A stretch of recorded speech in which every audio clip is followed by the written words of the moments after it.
Kia ora koutou, ko Monique Bradley tōku ingoa, he kai kōrero aho. I am Monique Bradley. I'm a storyteller and I am so excited to have you here with us today in the studio. This is Uncovering Authenticity, where I dive deep into the stories that are underneath the masks that we show up with in this world, find out what's going on behind the veil, behind the scenes, in the heart, in the brain, find those real stories from real people and share that wisdom with the world. If you've got a great story, reach out and tell me. Maybe you need to be on the podcast too. So today I am so excited because this man who was my guest, I met him a couple of years ago at a conference where he was one of the keynote speakers, and I've seen him a couple of times now, and he's amazing. He is a game changer when it comes to brain changes. Did you like that? Almost rhymed. Almost rhymed. I'm delighted he's here in the studio. It's Mr. Lance Burdett. What can I follow that up with? It's all right, eh? Because I'm imagining, you know how there's that power of positive thinking where you have to start here with the end in mind. So we're in a stadium-sized arena because that's where you need to be. Your message is so damn good. Thank you. Lance Burdett, welcome to the studio. Thank you. You're making me feel, I don't know. Yeah. Amazing. I hope you are, because you are overwhelmed. Amazing. Oh, overwhelmed or just whelmed? No, overwhelmed. Overwhelmed. Well, I have to start by telegraphing this for the audience. You are utterly fascinating to me. Why? Because the things I have heard you talk about, the stories that you've shared, and the incredible background that you come from, I've never met anybody like you. Your stories are incredible. And that could go many different ways, couldn't it? Whoa. Yeah. But just the background. In fact, I thought to myself, shall I write everything up and deliver it? No. You tell our people what you do. We'll start there. I fix heads. Beautiful. So I work in the area of neuroscience. I've had a unique journey. So the child of two parents who were both military, so brought up in a home with strict discipline, but very little of anything substance to hold on to my whole life. So we moved every 2 or 3 years across the country, had no stable education.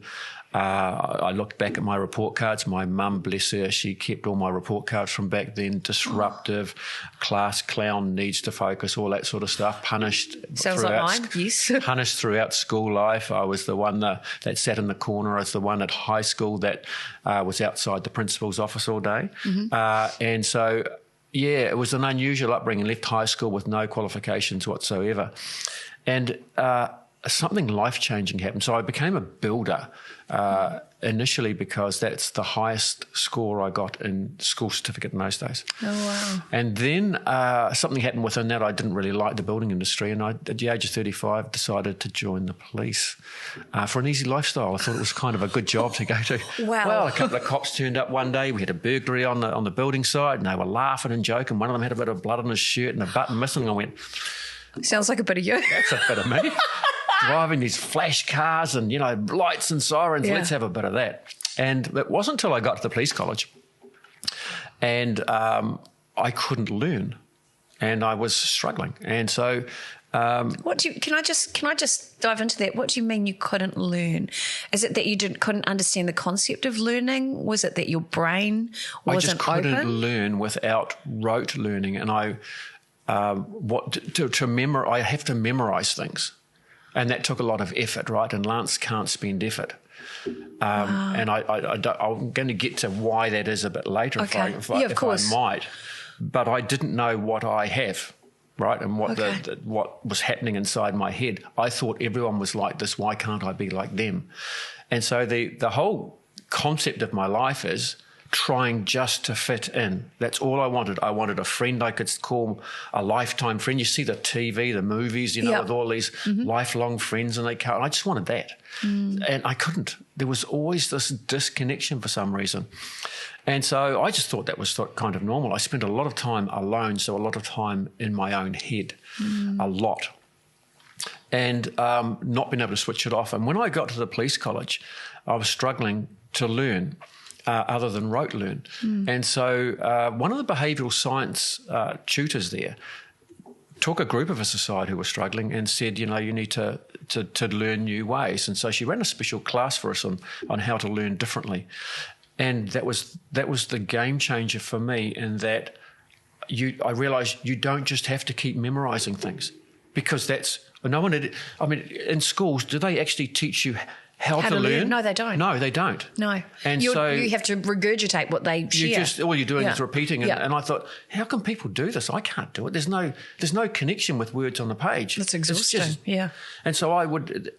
So when she said this, she said, "I thought, here's all these ways, and you can do words and colours and mnemonics and all sorts of things."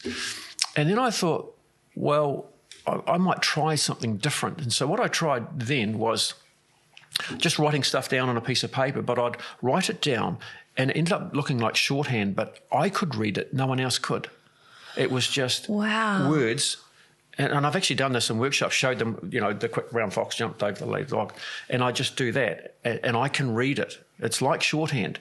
And that's how I managed to do it. But then I thought, well, that's great, and I can read my notes, because I cannot highlight and read someone else's words. It must be my words that I can, right? So I started, and highlighting, nothing was happening. So if I wrote it out, so what I'd do is highlight, and then this is in the evenings, after when everyone's supposed to be sleeping and resting, and then I'd write them down. And then I thought, there's a whiteboard there, I'll do it on the whiteboard. And then I looked around and thought, oh, there's some white paper, the big sheets of in the classrooms. So I'll do it on there. And then I'll do it here, and I'll do it here. And I remember somebody walking into the classroom in the weekends when I was studying. And she looked around and she said, "What are you doing?" I said, "I'm studying." She goes, "Look, what are you writing?" I said, "What I have to remember." "Really?" And when I went like this and looked back, it must have seemed like she'd walked into a mad scientist. I was going to say, it sounds like scientific formula. It actually looks like, the brain waves, or looks like when an earthquake, you see the seismograph going off. It looked like that. But that was the time that I really learned that I can learn. Wow.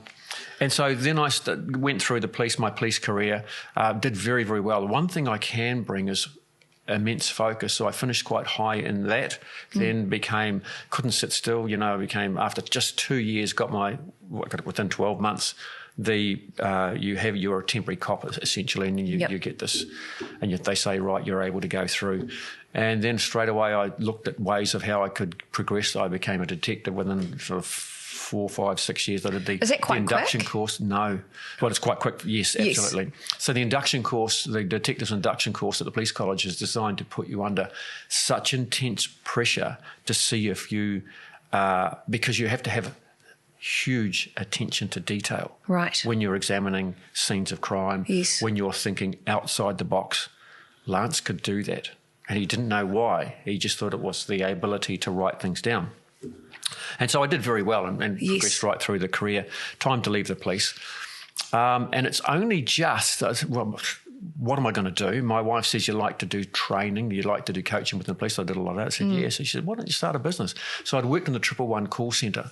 Oh, wow. And in fact, I did quite well there that I ended up, they said, we want to reevaluate the recruitment process. So for all 3 111 call centres with the police, I looked at the training, the recruitment process to get people into the police, particularly for that, because they were just using the police selection criteria and the psychometric testing for cops. Okay. Now, that's different to somebody who answers phones.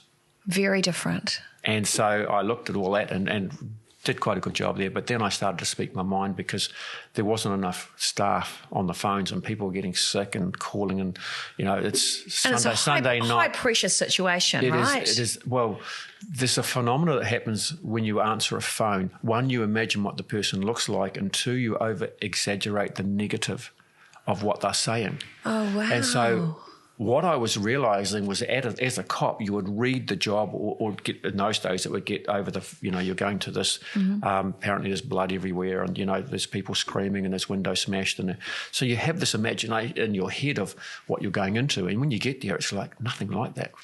Wow. And there's a phenomenon that happens. We tend to over-exaggerate when we can't see the person, their emotions. And then we're trying to control that in ourselves, and it's called emotional dissonance or emotional labour, that whole trying to control myself. And so I said, look, there's only one thing you can do here, and that is to get more staff. And I started to speak my mind and then saying wrong things. And just in the end, I'm done. I'm done. And my biggest, I guess there's a couple of real moments within the police, but I became the head of crisis negotiators. Wow. And that started because... when I remember you talking about this on stage, I just thought... Number one, I've never met anybody who's ever done that. But number two, of course, I'm going into my brain space going, what does it even look like? So you're talking to like hostages or like... To the offenders. To the offenders or people on the edge of a bridge? Yes, yeah. So that was my forte, was expertise, if you like, was suicide intervention. And in fact, I taught it at the police college. Wow. And was lucky enough, I qualified as an FBI negotiator, went to Quantico and qualified as an FBI, and went to Darwin and was on the counter-terrorist negotiators course, worked with Special Forces, the SAS over here, role-playing terrorists so we could test the Australian Federal Police negotiators, just having fun. It was a dream job. The scariest part, obviously, is the suicide intervention, because barricaded criminals and hostage takers, particularly hostage takers, they need the hostages alive.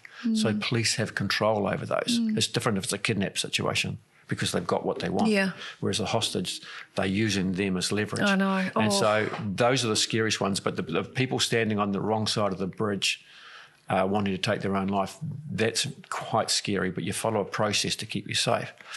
And I became quite reasonable at it. Yeah. And so that was sort of one of the biggest highlights of my career, was doing that. And then when I left, my wife says, why don't you do training? So I just worked in a contact centre, started my own business. In fact, I tried to get a job and I couldn't get a job because apparently I was overqualified. Oh, wow. And it's such an extraordinary set of skills, unless you're working overseas.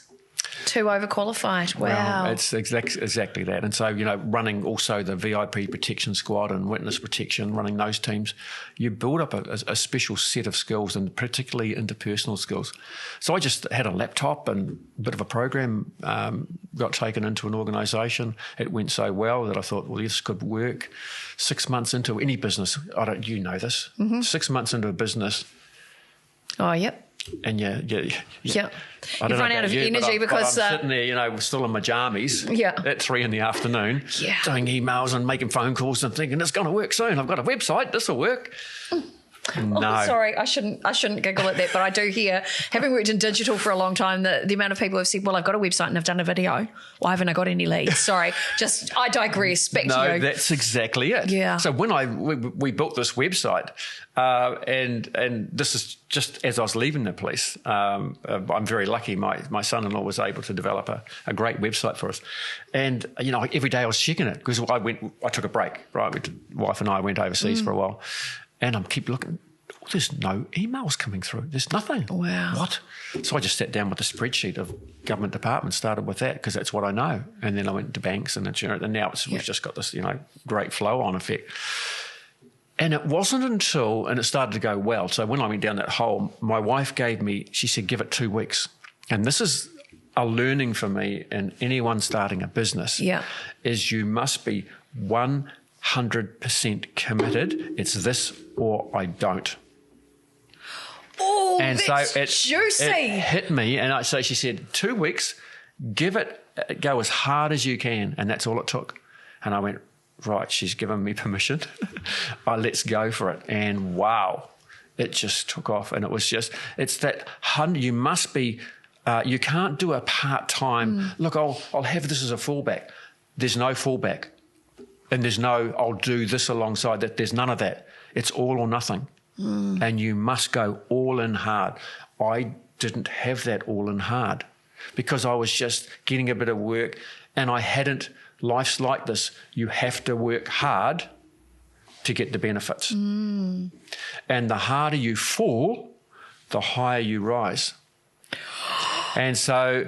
That's so good. I've had depression in the police, and that's why I became a crisis negotiator. I had depression and was very unwell. In fact, suicidal. I had ideations of killing myself while I was a crisis negotiator. I laugh about it now. Was it? I have to jump on this. Was it because of the stress and the pressure that was going on, do you think? I mean, because I can't imagine that situation. Yes, it is, but you can manage that by following a process. Lance wasn't following the process. Right. And this is part of what I'm taking much time to get there. No, it's good. Is I just wouldn't stop. And I was jumping, as I'd done in my childhood, never been present, just jumping, but never been in. So when the wife said, you've got 2 weeks to focus, and I just went, right, this is it. You need somebody like that from outside to say, and that's why mentoring is good. And I know you do. I know you do a lot of coaching and mentoring. We need that. We need people like you that can just say, hey, listen, you've got this, but you've got to. The brain can only take so much information. So that's where I found worked into this neuroscience aspect of what I do now. And so you can't have lots of little things going on. If you want to be your best, you have to be at your best. And that is by 100% focus on what you want to, the pathway you want to go on. And just stay within that lane. So good. So that's how it sort of started. And yeah, so when the business was sort of getting well and I was going okay, but about 8 years into the business, I just thought, and as I started to go into this neuroscience aspect, I could recognise by reading books, so I only read books written by psychiatrists, in other words, medical practitioners who've specialised, who work with neuroscience. Neuroscience is brain imaging, right? Just reading the brain. Now we have functional MRI, there's SPECT, SCATs, all sorts of different types of brain imaging, where we are now learning more. So that underpins psychology. And for me, it resonated. It absolutely, and the clincher for me, the first book I read on that was Change Your Brain, Change Your Life by Daniel Amen. Amazing book. Just an amazing.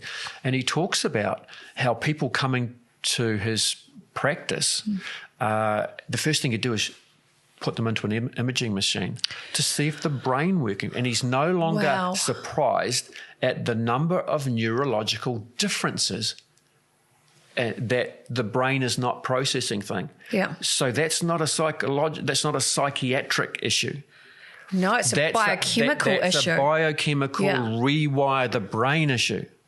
That's fascinating. And so that's what he does now. That's the first thing he says, right, well, let's make sure the physiology and all of that is working right, the biology is working right before I even start giving you stuff.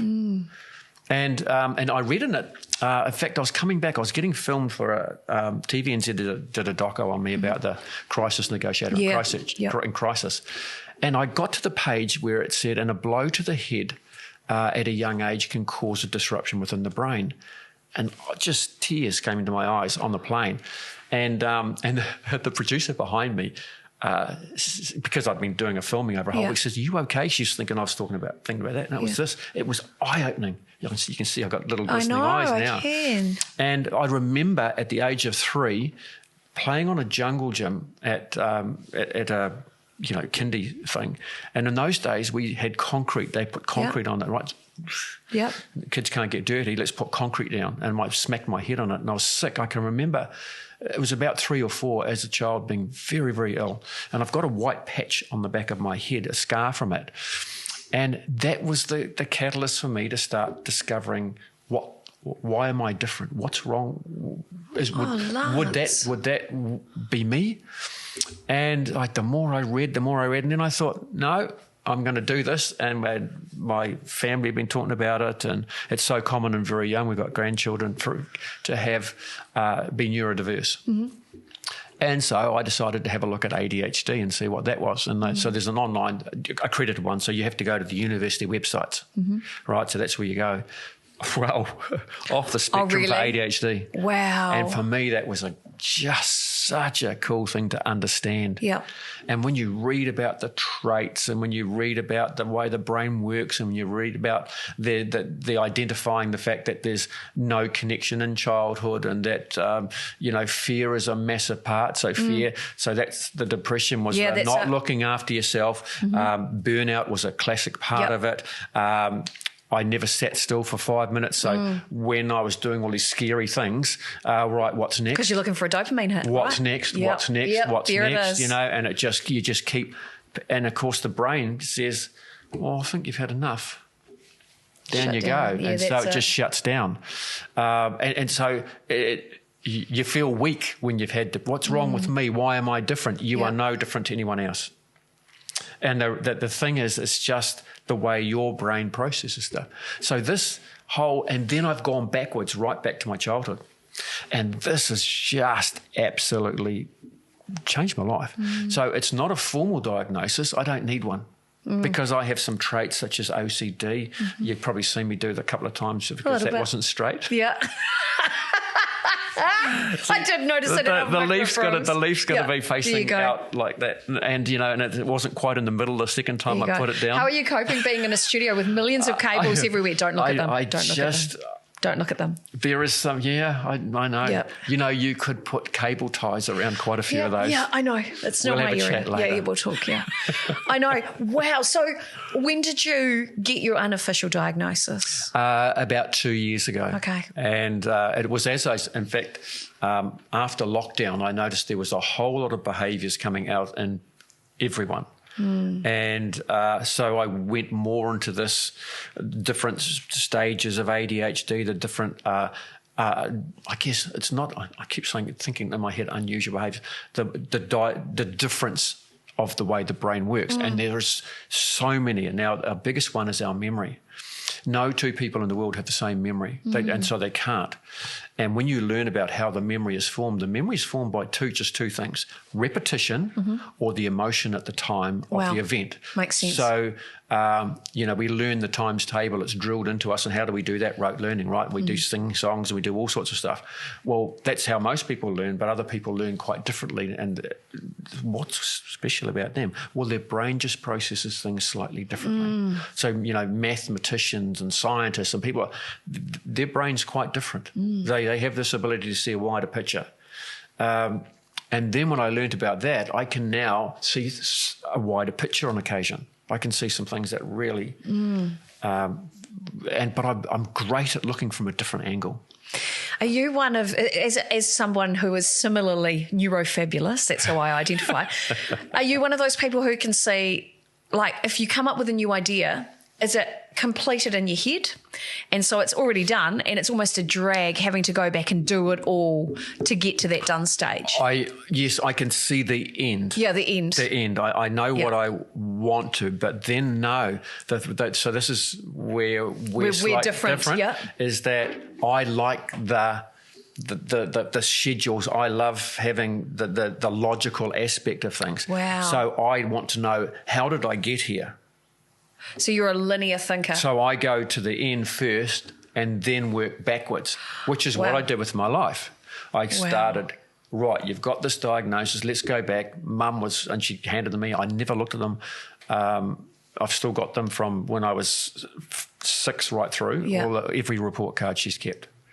Amazing. Bless her. And so I went back through them and went, oh, yeah. Makes and so then sense. I went further and my mum had passed at that point, but then I spoke to my dad about a few things and he told me a whole lot of information about both of them. They were both abused as teenagers, and so in those days they put them in the military. I wish he'd told me that when I was very young, so that could give me an understanding of their parenting skills. It was learned from military, right? And to understand that, the web belt, which is what was used in those days, that I forgave them almost without saying I forgive you for everything. But it made sense. So our whole life, what we should do is if we don't feel right, if we don't feel comfortable, go back and work back through your life and see what your background, what your upbringing. I read it somewhere. I just can't find the actual, who said it, but we are the sum of the 5 people we grow up with. Yes, I've heard that. I've seen it before, and I'd love to find it, and I've tried searching it, but I can't. But that's the truth. And 2 of them usually are our parents or caregivers. Yeah. Right? And so that's why you say something, you think, oh, you sound like your dad. If you go, yeah, it's a beautiful thing. I hear the same thing. My dad was a speaker. Right. Oh. He used words to create transformations in people. My mother is a teacher. So I've grown up in a house of words. My siblings are in broadcasting. And so like it's there you go. Yeah. It does absolutely shape us. So for you, like getting your diagnosis, even though you've done it yourself, I want to just qualify that for anybody who's just jumping into the podcast now, because people zoom forward to get to the juicy bits, you see. You got an ADHD diagnosis through doing an online questionnaire. I've done exactly the same, so I totally resonate with that. What was that moment like? You said it was like, oh, that's starting to make sense. Did you go through the grief that sometimes comes with that as well? I was so excited. Were you? I did it, and so we've now moved our office back home. All right, so we don't have an office anymore. Converted 2 bedrooms. One's a filming room, and one's the office. Gorgeous. Where 2 of the staff work. And as it turns out, one is my wife and one is my youngest daughter. And so I went upstairs all excited. I've got ADHD. And my daughter turns around and says, "You think?" Okay, so I've had the same moment in my household. You think? My 19-year-old stepdaughter, I'd been doing some research and watching TikTok videos, and I am the one, so it shows up in women differently than men. And the fact that often with boys, I used to be a teacher as well. So for boys, I would see boys trying to climb the curtains or running around punching people or just running around. Whereas the girls would sit more quietly, and it's usually verbal in women or internal in women. And I remember saying to Miss Leah, I said, look, I've been doing all the research. I think I might be ADHD. And she did exactly the same thing. She went, "You think?" And I was like, oh, wow. So everyone around me knew, that's it. Except me. No one wants to tell you. No one wants to tell you. Look, you'll be surprised how common neurodiversity is. It's only because we now know what it is. Yeah, and we're having more open conversations. And we can have an open conversation. And so taking a wild leap forward, this is why people must be themselves. And you know what I mean by that, right? Absolutely. There's a lot of people who are being pushed away by society, who are masking who they truly are. If you can be your authentic self, you will just flourish. You will just go to the moon and back. It really was just this wonderful. I'm interested in what you just said then, though, about women internalise that. Men are known to internalise things even more than women do. Okay, tell me about that. Because that's the wiring of the brain from previous times. So if men showed emotion thousands of years ago, they were attacked or killed. Of course. Today's world, they're ridiculed. Yeah. You're not a man. And so now from the work I've just done on my next book on anxiety, it shows that women have a greater propensity for anxiety, for depression, for all sorts of things. And there's got a whole lot of things to do around hormones and the structure of the brain, and it is slightly different. Although now they're both, the brains are very, very similar. And so the reason why women are underrepresented in depression, for example, is because they verbalise. So that was an interesting thing that you... It isn't. Yeah, so I did some reading around it. Yeah. And I think what I'm meaning is the hyperactivity. Oh, I see. Gotcha. We have to sit. You have to sit still, like this. But the hyperactivity, there's not just one hamster on a hamster wheel. I've got about 50 all at the same time. Absolute chaos and carnage in here all the time. And it never stops. Right.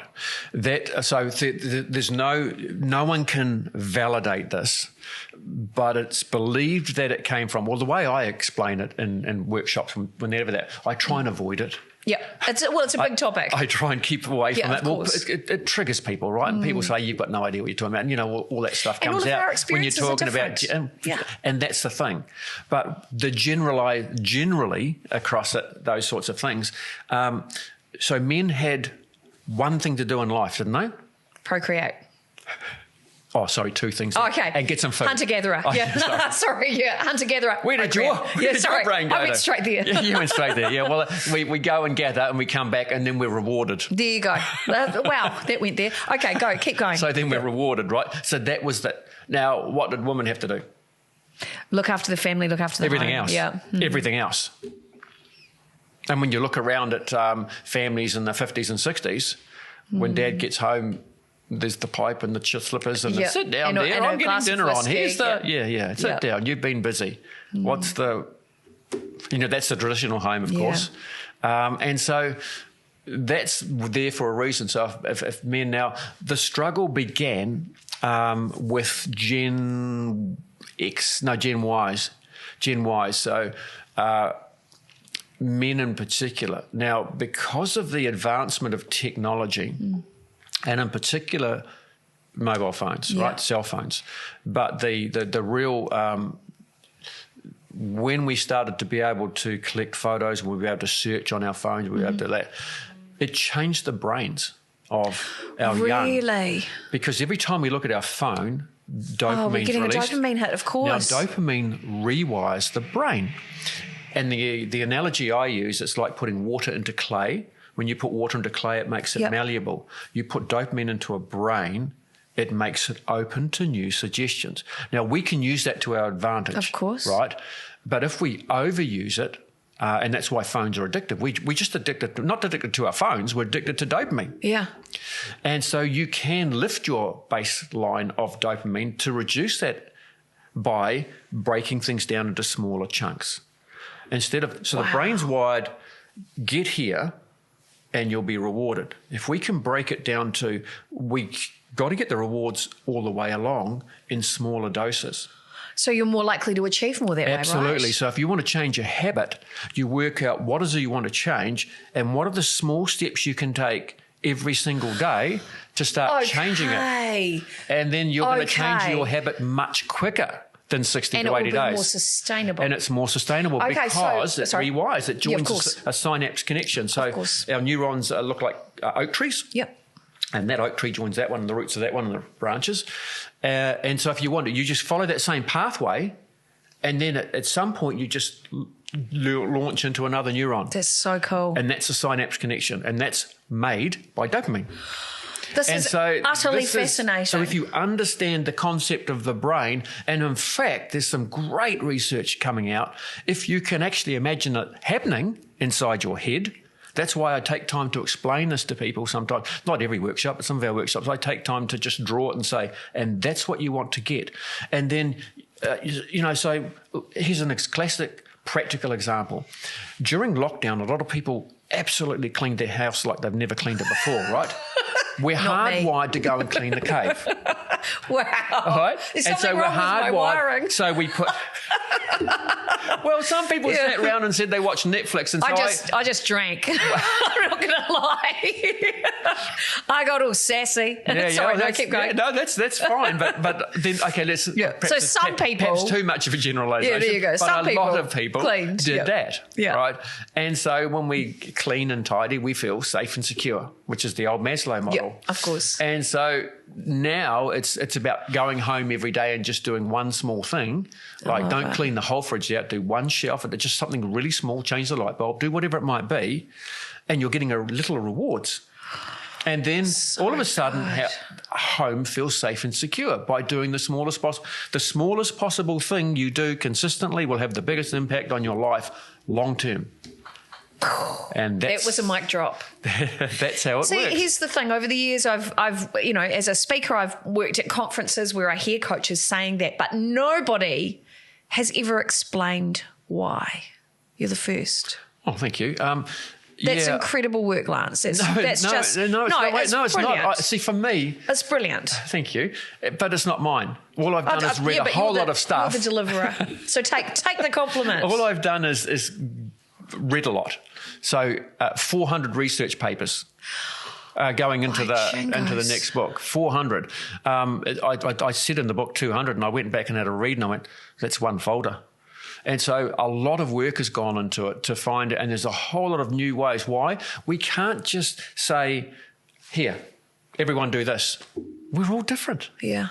We're all different. So we've already just talked about the gender differences, right? That's and so right. There are some gender differences there. Now they've gone. So young men really struggled. And at a certain point in their life, when they started to get on their phones, their brain started to. And so they struggled with, particularly young Māori men, with their brain now wants to talk. Young kids do want to talk. You've just got there's a special way of getting them to talk, right? And so they struggle between, I need to talk, I don't know how to talk, and there's another part of their brain that says, suck it up, sweetheart. And so there's this whole battle going on inside their head. And so they've overwhelmed, and some, go down a terrible road. And so it's about explaining what's happening, that, you're normal. No one's normal. Let's get that out there. Yeah. But we're all normal. We're normal for ourselves. Yeah, because it's our own unique Because it's our wiring. own unique way that we've dealt with it. Yeah, this is good. Because our experiences impact on us like you've never, ever. No one could even imagine that. The emotion at the time, our longest, strongest memories are because we were in our most emotional state at the time of the memory forming. Wow. And if you don't talk about it within 6 hours, it's there forever. So that's a marker. Lodged on that synapse. That's a marker for the future. So every time you go back to a similar incident, you'll go back to that marker, triggered. and that's what triggers. And so you can get rid of triggers. Fascinating. And so just understanding the very basic concept of the brain. Now, this is just basic concept. Yeah. But it's empowering. Yeah. So, you're starting to understand your own operating system, aren't you? That's all it is. Understand yourself. Start with self. But we're not wired to do that. Now, you've seen me do this. I ask people 3 questions. Think of one thing you're grateful for in your work life. Think of one thing you're grateful for in your personal life. Think of one thing you're grateful for about yourself. In your work life, most people think of either their colleagues they work with or the people they help. For our personal lives, most people think of our family, our whānau, or friends. And for ourselves, never really thought about that before. And you might come up with I'm here, I'm happy, I'm alive, I'm healthy, That's how we're wired. We're wired to help others more than ourselves. Now, to be able to help others, you must understand yourself first. You must. And so by taking that journey, coming back right to where we started, if you look back at your journey, what were those significant moments? And I don't mean happy moments. Significant. I mean the significant negative moments. Because we have a negativity bias, 80% of our memory is of bad things, because that's when the amygdala, every time the amygdala sparks up, it puts a mark in your memory. And so if you can go back and see what were these challenges you had in your life, and so we've developed a program, Look Back, it's called the Strength Exercise, Look Back to see how far you've come. The brain doesn't want us to look back. It does, but only to things we push away. So never push away negative thoughts. Sit with them for a moment, be there, feel it, get uncomfortable with it, and then just slow your breathing down and let it go.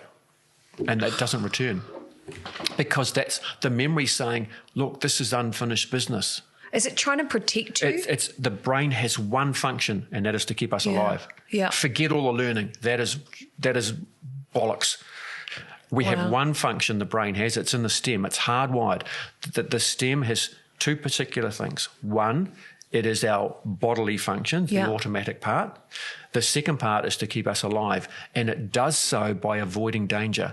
The brain looks for danger to avoid it. So the looking for danger, that's the reticular activating system, is that right? Yeah, yep. And what it does is if you're so it uses all 5 senses. Yep. So every piece of information that comes into our brain goes to our amygdala. There's 2 of them, right? They're clusters of neurotransmitters in shape of almonds in either lobe. That's how it works. And the information comes into there, gets tagged, then goes back to your memory for a reference, and it's supposed to come forward to the prefrontal cortex for where logic sits for what am I going to do to make a decision. To make that decision, right? The executive function. If the brain senses danger, or you haven't been in that situation before, or you have been there and the reference is a memory of the past that was bad, you go into fight or flight. That last part disconnects. You stay within the limbic system of the memory. The memory and the amygdala, the memory, the amygdala, the memory. It goes back and forwards like that. And that puts us into this heightened state where we can't think clearly. So it just goes back. So example, the example I use, you're leaving home first thing in the morning. See ya, I'm off, bye. And just as you close the door, you hear your partner inside, yeah, whatever. And you think, ooh, I think I'll deal with this when I get home. It's a bit frosty, yeah. And off you go. And the brain says, why wait till then? And you start having these random thoughts. You've been late home quite a bit recently. You've been grumpy too. Do you remember that argument you had a couple of years ago, lasted a few days? Do you remember when you first met, you didn't go as well as you'd hoped? Do you remember when you were 7 at primary school and you had that argument? All the brain does is go back through our memories. Is this memory helpful? Is this memory helpful? What about this one over here? There's one way over here. No way. Now, all it is ourself talking to ourself about ourself, going through our line of experiences to try and help. But the problem with the brain is it doesn't tell you how you got through that experience, because by the time you've got through it, the amygdala has calmed down. It's the amygdala, the sparking, the height of the emotion that holds it there. And so all of a sudden you have 5 things on your mind. Only one is relevant. The other 4 are past. And so all of these memories are back and you think, why am I such a dick? My words. Yeah. You won't see that. You won't see that written anywhere. Wow. And it's not. It's just the way this thing works. So, the brain's dumb. Don't go down by the river. The last time you went down by the river, a crocodile came out and nearly ate you. So the brain registers river, crocodile, never go there again. So you see a river and you get anxious. And you get anxious. There could be crocodile. So you'll avoid all rivers. Wow. We need to learn how to go back to that river and deal with those crocodiles. We have to go back there, hence going back in your memory. And going back, and so I take people back into think about a significant event you've been through, and then if you can write it down, like what's the positives you stopped doing, and in the other column, the negatives you started doing. So what was the change in your behaviour? Stop sleeping, stop this, stop that, stop talking, stop connecting. What did you start doing? Started not sleeping, drinking, self-medicating, and you do all those and you go, right, put a line under it and go, right, so where are you now? And then you just change the lines from positives you stopped to positives you're started. You don't say back doing, you say started. And then you change negatives you started to stopped. And then you go back and you tick and you realise that top layer you think, oh, I haven't recovered. Yes, you have, because the brain never recovers back to where it was. That's what it wants to do. But you don't, because you've got a new neural pathway. In fact, you've got hundreds and billions of them. And so this new pathway, and you think, I haven't got to where I am. No, you keep going. What other positives have you started doing? Oh, I've started doing this. I've started doing that. I've started talking about my depression. I've started disclosing. I've started being my authentic self. I don't care if I've got unusual facial expressions. That's ADHD. That's me. I don't care. I got told I have a very mobile face, apparently. And I'm like, okay, well, that's good. What is that? I don't know.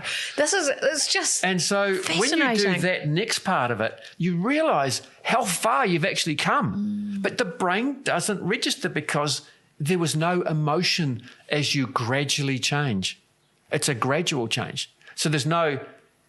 And that's what the brain's wired to do, though. Quickly get through the incident and forget about it. But it'll keep coming back to you.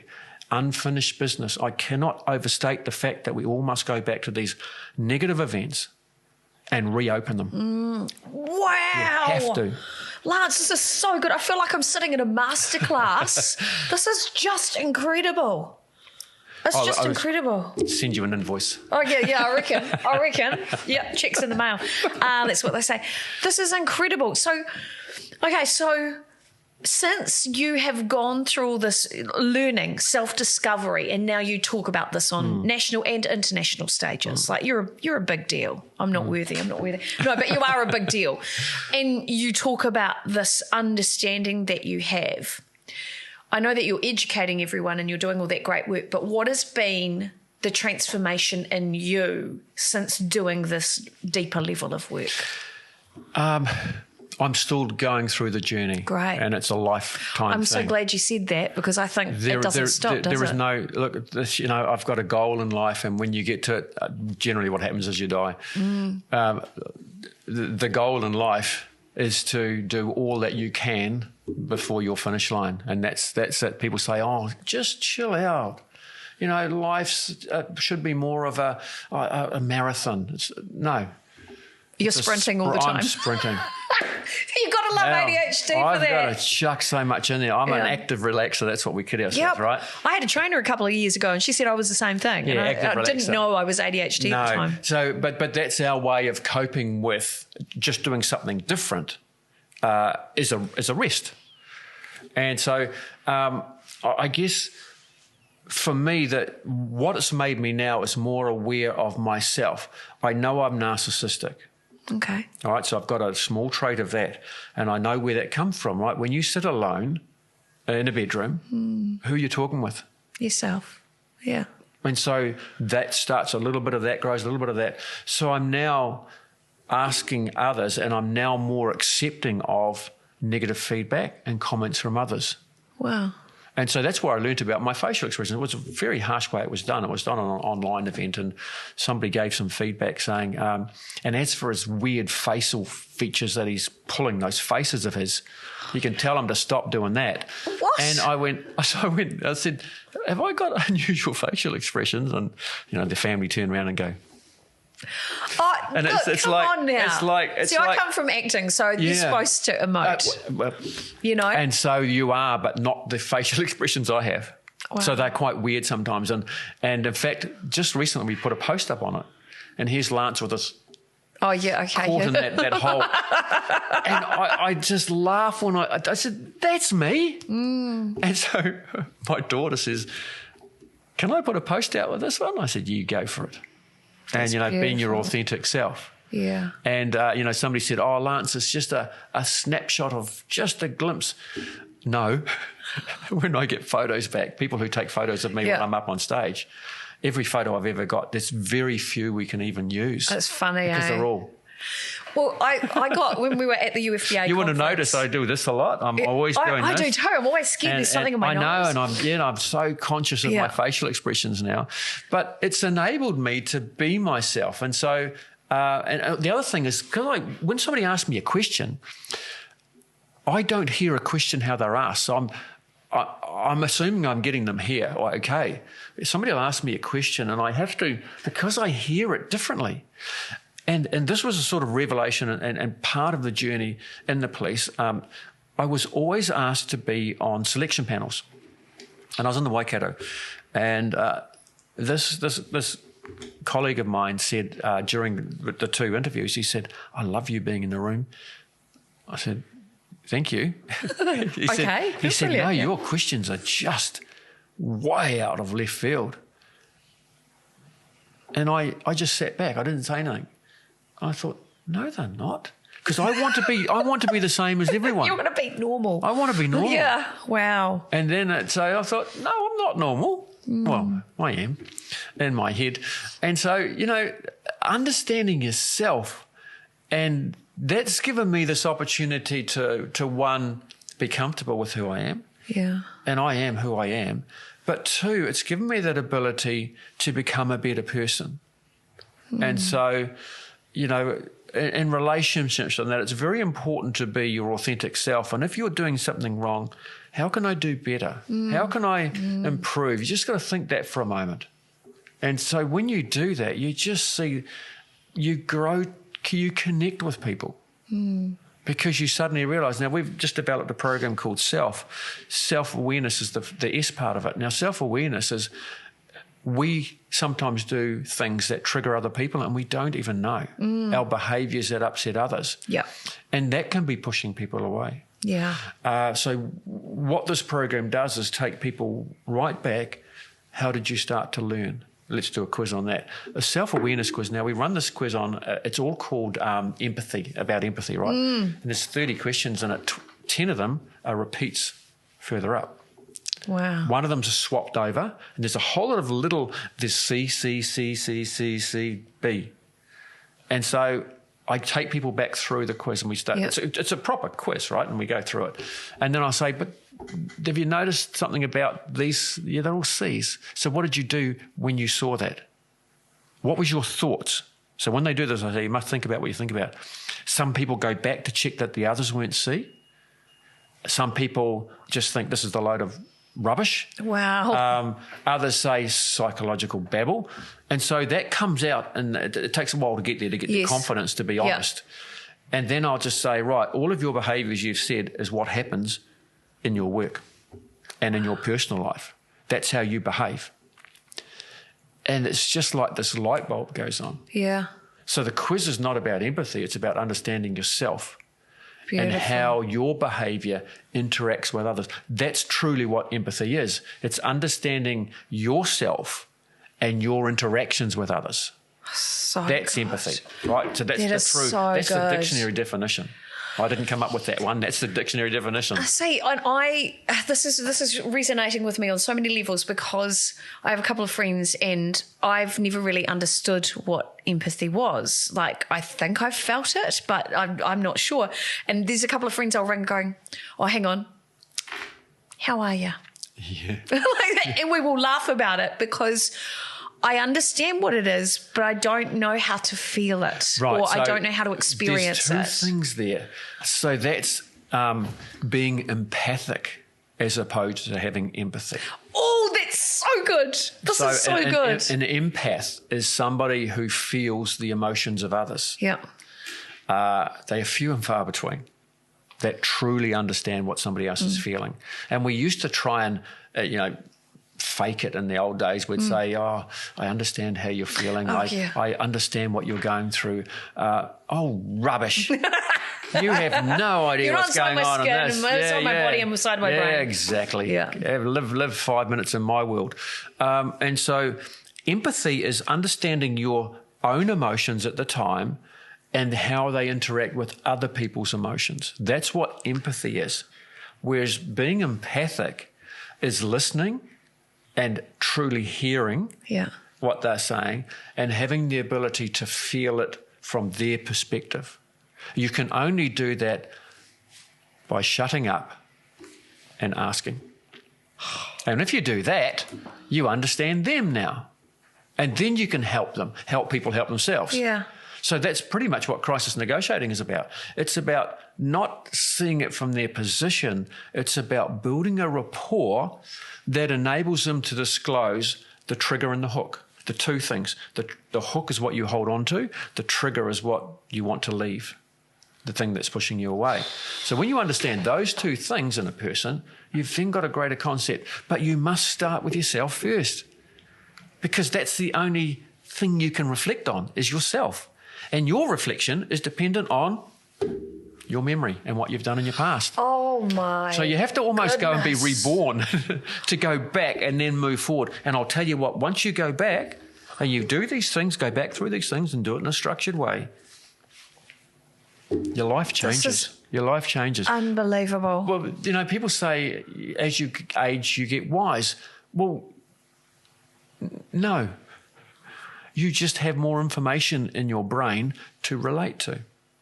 I know old people that aren't wise, right? They just don't start me off. I've got lots of. I could think of a few people here as well. Yeah, but we all thinking of somebody like that now. Yeah. But what it does is just we've got more information to reflect on, and we're probably less willing to go too fast. So, we all slow down, and that's all of these reflective moments come to you. So, yes, we do. People say, do we have to go through hardships? Well, no, we don't. But if you don't go through hardships, life will just be life. It's the bad things we go through that make the good things so much better. You can't have we would not know what a positive experience wouldn't be a positive experience. It would be an experience if we had nothing but positive experiences, because we've got nothing to counter it. To contrast. It's the yin and yang. You don't know hot unless you know cold. It's all of that stuff, all of right? that stuff. We have to have the two sides of things to make it what it is. And that's life. This is... I have now so many questions and so many hamster wheels spinning faster than they've ever spun before. I want to ask you about productivity now. Now that you know this about yourself, well, you're learning, you're on this beautiful voyage of discovery, you've been doing the deeper work, you teach this deeper work, you speak about all of this stuff. What is your productivity like now? Well, I've it's improved massively, would be the answer, right? But for me, it hasn't. Because another trait I have is, well, I have a number of them. Shall I go through them? I have a little bit of everything. I have a little bit of OCD. I have a little bit of perfectionism. Yeah. I have a lot of insecurity. Okay. So I have a lot of imposter syndrome, a lot of that. So I'm doing another diploma. 2 diplomas and a master's isn't enough. 3 sounds better. I'm doing a master's as well because, I thought if I'm going to stand on the international stage and speak, I need a PhD. And to do that, I need to do my master's first. So, yeah. That's it. So I'm doing another one to that. And wow. So... or is it that you have a passion for learning? I think you do. If you've got 400 papers in your next book, no. You're trying to prove it to yourself. Not. I'm just trying to. I just don't. Well, see, this is. So I have a lot of negative thinking. Okay. And so I want it that people can use this book as a tool, but I don't want anyone to be able to say, "That's rubbish. Where did you get that from?" I want to be able to say, "I got it from here. You go and speak with that professor." Wow. Because that's how, and it took 4 years to put it together, partly because of the lockdown. I was very lucky doing, and you probably the same, online work throughout lockdowns and did that sort of stuff. So I was quite lucky there. But plus, every Christmas I'd spend time trying to get it finished, and I was being pushed to get it finished. But it didn't feel right. So again, that insecurity, it must be the right time. And this year we've only got 3 weeks to go and it comes out. Oh. And it's the biggest book I've ever written. It's, 385 something pages long, in small font. But it's just got, it's the real coming together of, to be honest, a bit selfish. So that's another thing. I've just got this, I feel, lots of things going on. I feel selfish doing this stuff. I don't have the ability. I had no qualifications when I left school. And people say, yeah, but you got a master's, Lance. Yeah, but that's just in terrorism. Just in terrorism. I studied radicalisation, right? I wanted to know why people could get, how the brain fascinates me. Yeah. It really does. We liken it to a computer. And yes, there's some similarities, but it's so much better than that. Yeah, of course. You can't teach AI. Now, don't start me on that. AI is great. I love it. Yep. Will we ever be able to duplicate human emotions? Well, we could, but somebody has to program it into it. That's it. And now will that then help it? Who knows? I think with AI, again, digressing a tiny bit, but I think we're humans. And the hierarchy of needs is that need for community and connection. Yep. And I think that's the one thing AI will never be able to replace. And that's why us as speakers... Challenge. I think. Challenge accepted, did you say? Yes. All right, bring it on. Challenge. Now, what they're finding, for example, in elderly homes is they have this, I think it's a penguin, and they have dogs and all sorts that are AI, and there's a connection with the elderly person and that. So because they're programmed to say things like, how are you doing today? Except in an AI voice. Now, the brain has changed. So when I studied my master's, radicalisation, say 15 years ago it was, you had to have interpersonal contact with somebody. So it was done in gyms, in mosques and at universities where the radicalisation took place, where people come together of like minds and talk about things. You had to have human-to-human contact. Now people can become radicalised by watching videos, just watching videos in their bedroom. So our brains are changing. I'm still the biggest advocate ever of doing face-to-face counselling. Yeah. But I've started to do one-on-one workshops with people. So I don't call it counselling, it's a workshop. Yep. Because you come here to work. I'm not going to fix you. I'm going to show you how to fix yourself. Yeah. Help you help yourself. And so it's a workshop. I'm doing them online and they are just going gangbusters. So you don't actually, it's the micro expressions that we but read. It's that they're still getting a connection with a human. So it'd be interesting to see when, let me ask your feedbacks on your podcasts. Yeah. Is there human connection on your podcasts? I get, as in like, are people responding to it? People do respond to it, yeah. Yeah, so that's it. Yeah, interesting. So will we be able to? Absolutely. Interesting. Absolutely. If the person feels that the AI is genuine, we can believe. Well, I did watch a video the other day on somebody who married the car and somebody who married a Ferris wheel, so anything's possible. Well, I know. I can understand the car, but the Ferris wheel? Yeah, I know. And what does it tell you about what I watch on TikTok? But this is it, right? So it's interesting. It's fascinating. So the brain is changing. The brain is absolutely neurologically changing. It's most of it's to do with the dopamine, but we're also becoming more aware, more alert. And, people use this whole term, and I think it's, can I be contentious a little bit? Please do. People talk about wokeness. That triggers me. My mouth dries whenever I say it. I just heard you kind of go, It just triggers me. My mouth dries out immediately. Those people, not everyone, so let's not write in. Aren't aware of the brain and how it works. They aren't aware of it's not that. It's an excuse to stop progress. Let me tell you, we got to get on board this stuff, but you have to find where you want to progress in life. So you can either shut it off. And so I'm heading from here into the South Island, doing some work. I do a lot of work with farmers, for example. And a lot of, particularly farmers of my generation, are withdrawing off the farm, right? Because the technology that's around now is just too much. It used to be, you could do this and this happened and that.